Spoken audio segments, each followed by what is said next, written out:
Edwards has got Ricky Stenhouse. Boy, Stenhouse is looking a little loose right behind him in the 6th there. See somebody's hand out the window. Looked like Mike Wallace waving at James Busher behind him. Oh, we got trouble. No, look out. Carl Edwards turns, and we've got multi-cars into the wall. Leffler's involved in this. The 62 have gone. The 21 of Boyer. I was just ready to say something. I was just ready to say something. Patrick Sheltra involved.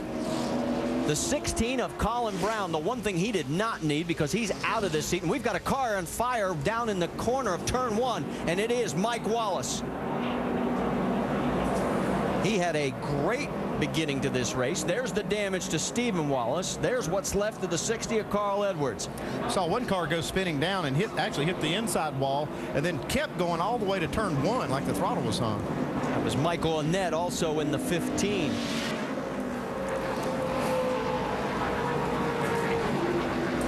This is where you don't bump draft right here, and you can see Carl Edwards got hit in the rear right there. Oh my goodness, he got hit by a lot of cars here. See, it turns into a huge crash.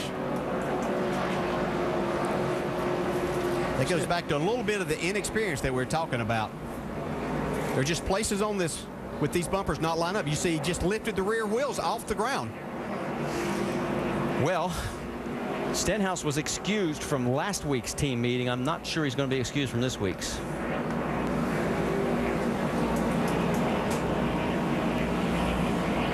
See that black car right there? I believe it's the 10 car. Well, watch the Really 6 again.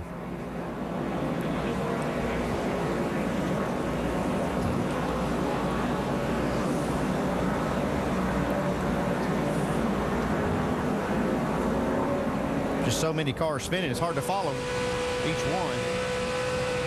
Still 2 by 2, no holes. Yeah, you need help? Yeah, it's just something that you can't do right there. That tri-oval's a turn. Yeah, your car's already light through there anyway.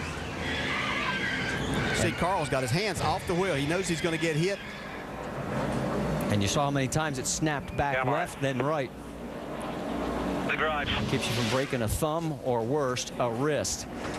All right, so we will sort out all the damage. We mentioned Colin Brown. He was in the doghouse after last week at Texas, and he is out of the ride for the next 2 races. We'll talk more about all this when we come back to Talladega.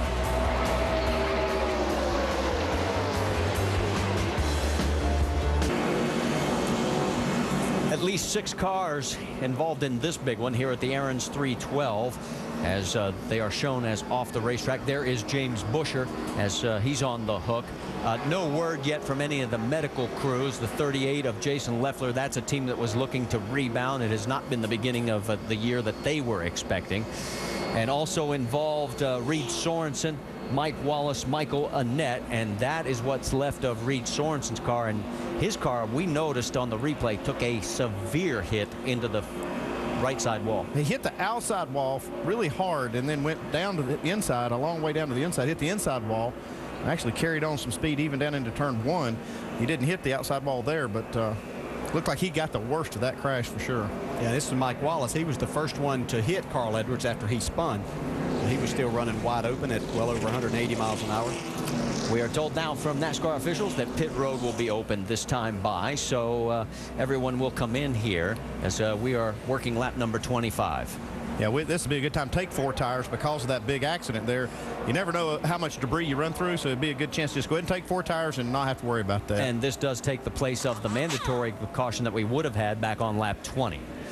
And you can see everybody loaded on the wall, waiting for their driver to bring it on down pit road. Takes a long time when you're doing about 55 miles an hour to cover 2.6 miles. This place is so huge. And you really don't get a sense of just how steep that banking is until you are standing right next to it. And some of these times when these crew workers have to go up there and try and clear debris, and they can barely stay standing.